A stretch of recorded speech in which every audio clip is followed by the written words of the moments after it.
regulasi ataupun juga kebijakan begitu, apalagi ketika kita melihat memang fokus dari pemerintah ini adalah hilirisasi dan hilirisasi memang syarat cukup sensitif begitu berkaitan dengan perubahan regulasi, kemudian juga berkaitan dengan berbagai kondisi di tanah air begitu. Nah, apalagi kalau kita lihat juga sebetulnya investasi di sektor hilirisasi kemarin pada kuartal 1 2025 ini menembus angka 136,6 triliun rupiah atau sekitar 29,3% dari total investasi nasional. Ini melonjak hampir 80% secara year on year. Mungkin Anda bisa menggambarkan seperti apa detail berkaitan dengan tren investasi di sektor hilirisasi. Oke.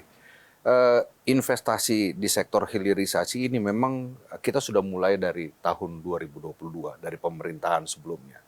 Dan Kementerian Investasi ini adalah kementerian yang sudah membuat roadmap terhadap hilirisasi.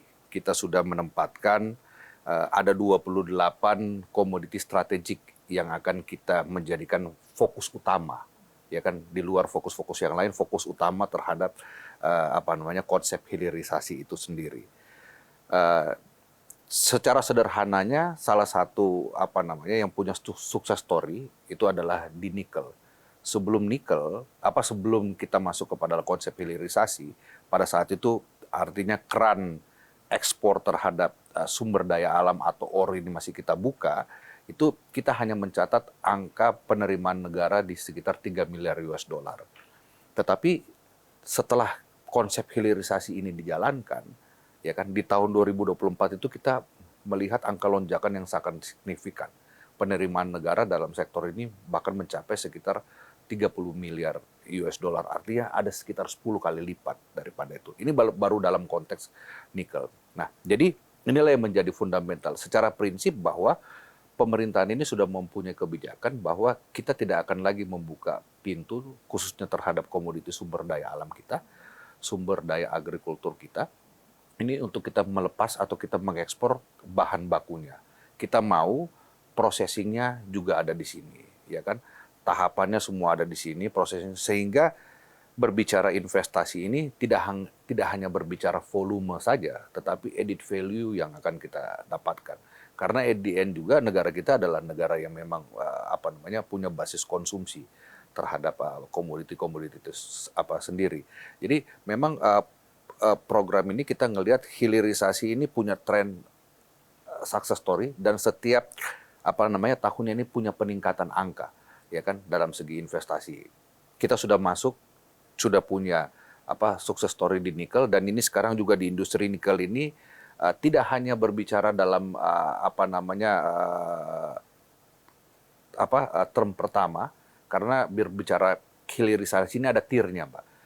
Tiernya, tier 1, tier 2, terkadang beberapa komoditi itu tiernya panjang. Seperti kita lihat di industri nikel itu kan N-nya itu pada akhirnya itu salah satu tiernya itu N-tiernya itu adalah industri baterai EV ya.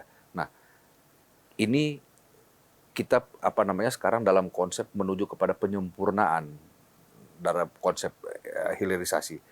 Komoditi-komoditi lain juga yang sekarang yang sudah mulai kita dorong untuk masuk di hilirisasi seperti bauksit. Ya kan, timah. Kalau bauksit itu biasanya bauksit kemudian jadi produk alumina, kemudian jadi produk aluminium. Aluminium inilah yang masuk kepada industri-industri manufacturing yang akan dipakai di processing.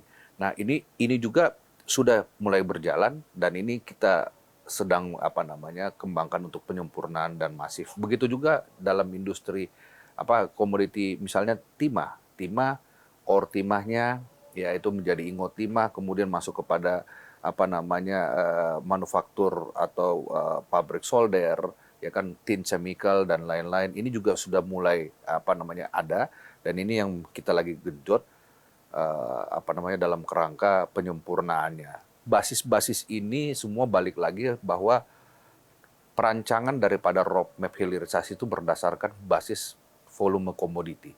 Komoditi-komoditi ini tadi 28 ini kita punya klaster mineral, punya klaster coal, kita punya klaster oil and gas, kita punya klaster agrikultur, forestry kehutanan, ya kan. Ini sudah ada komoditinya, dan sekarang memang satu persatu sudah mulai kita seriuskan. Ada menarik seperti agrikultur, kita berbicara seperti industri komoditi rumput laut, ya kan. Ada juga komoditi kita berbicara terhadap misalnya itu di maritim ya. Kemudian terhadap komoditi misalnya kelapa, ya kan. Kemudian komoditi CPO, kelapa kita ini penghasil kelapa nomor 1 di dunia. Sekarang kita sudah mulai masuk untuk bagaimana industri processing daripada kelapa ini yang akan kita masifkan di negara kita.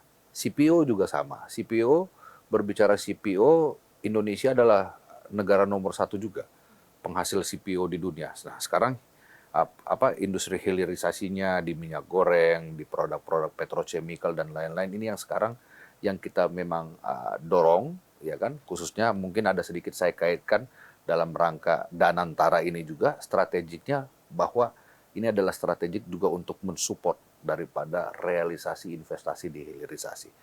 Dan sekali lagi bahwa kita ngelihat trennya sangat positif. Kita berbicara terhadap investasi di hilirisasi. Baik, jadi ini memang sektornya begitu banyak, betul, prospeknya begitu betul, banyak, dan betul. tadi khusus untuk minerba juga bahkan tiernya juga banyak, betul, begitu ya Pak ya, sehingga betul. memang ini tentunya masih sangat menarik betul. untuk para investor ya. Betul. Baik.